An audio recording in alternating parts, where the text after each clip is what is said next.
négociation. Ouais, c'est un peu... non, moi, honnêtement, il y avait une affiche que j'ai vue dans un district qui me fait halluciner. Le Pen, c'est pas un jeu. Franchement, ça m'a éclaté parce que dans un sens, ouais, pour beaucoup de monde, c'est un jeu. Voilà, c'est Le Pen. En ce moment, ils en ont marre. Il y a un certain mouvement de ras-le-bol. Je pense qu'il y a énormément de gens qui ont voté Le Pen juste comme ça. Ouais, parce qu'avec les attentats et tout ça, tu vois, il y a une histoire là du petit vieux qui s'est fait tabasser à quelques semaines des élections qui a fait que. Et les gens, ils se sont dit, ouais, on va voter Le Pen. Mais le problème, c'est que les trois quarts, je suis sûr, ils ont voté, ils savent même pas un point du programme de Le Pen.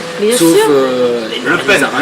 Attends, s'il a un programme, parce que son programme basique. Non, il a un programme et son programme il est dangereux. Son programme c'est de se barrer de l'euro, de l'Union Européenne, de ne plus avoir d'euro. Je ne suis pas Front National, je le dis tout de suite. Mais j'ai décidé de les rejoindre par solidarité. Tellement j'étais écœuré parce que j'ai vu et entendu ces derniers jours. On a ce problème. Il faut voir les gens sur le terrain. Là, on les a vus, les précédents. On les a vus sur le terrain. Magouille et compagnie. La survie de la France. Et on y croit fermement, parce que la victoire sera très certainement dimanche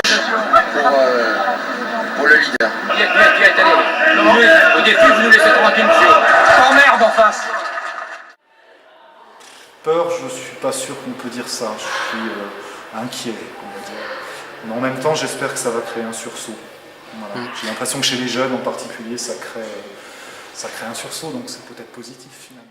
Il est bon de voir que tout le monde se rassemble autour de l'essentiel. Oui, c'est ça le message d'aujourd'hui. Un message entendu et une mobilisation sans précédent, Paris gagné pour les organisateurs qui attendent la prochaine échéance, c'est dans 4 jours.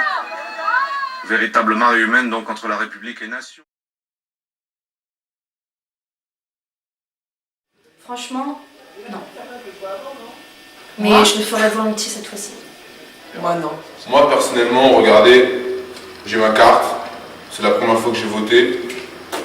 Et franchement c'est très facile, il suffit de se lever le matin. Alors moi le problème c'est que j'ai pas de carte d'électeur, je viens juste d'avoir ma nationalité française, donc j'ai pas eu le temps de m'inscrire, du fait que j'habite à Saint-Gratien et avant j'habitais à Montreuil. Donc il n'y avait pas mal de paperasse à faire, donc j'ai pas eu trop le temps, mais c'est vrai que j'étais vraiment gêné du fait de ne pas avoir voté.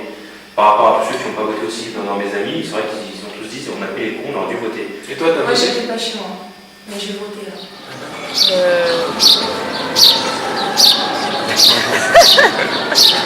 Non, moi j'ai pas voté.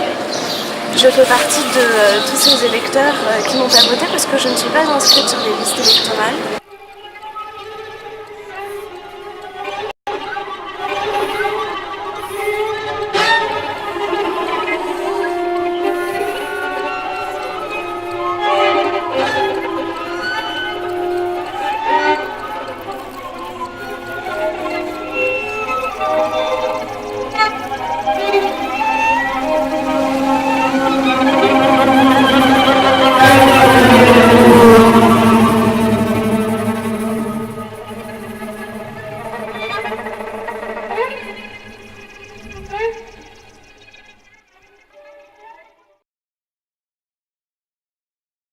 Dramatique. Ah ouais, non mais c'est grave quoi. Et ce qui est étonnant en plus, c'est qu'il y ait tout ça de monde quoi. Ouais. On pensait pas que c'était autant quoi. Et encore le plus dramatique, c'est que c'est que Paris. Alors imaginons le reste de la France. Donc quand on dit que l'autre il peut pas passer, je pense que... Le jour de gloire est arrivé.